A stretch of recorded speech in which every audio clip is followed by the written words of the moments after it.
Nahirapan ka rin bang makahanap ng size ng battery para sa Keyway mo? Ito po yung aking motor na si Blacky. At ang model niya ay Keyway CR152. At ang ating naging isang problema dito ay yung battery. Nung naubusan ng karga yung battery ko, so wala ng battery ko, ang problema ko dito, wala akong mahanap na brand na kasukat. Nung isang beses na bumili ako, ito nga, binili ko yung 12N7BL-BS. Akala ko sukat na yon.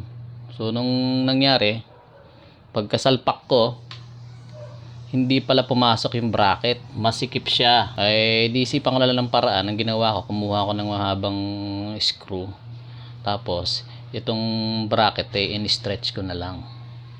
Ngayon, para maklamp ko siya, pagka-stretch ko, pinasok ko yung screw. Kaya yun, wala namang galaw, okay naman, at secured naman yung ating baterya. Tinesting ko kung aalog, wala naman siyang alog. Yun lang ang ginawa ko sa natin, sa ating lagay ng baterya sa Keyway 152. So problem solved tayo. Sa susunod, gantong na lang din ang bibiling ko, ganitong sukat ng baterya.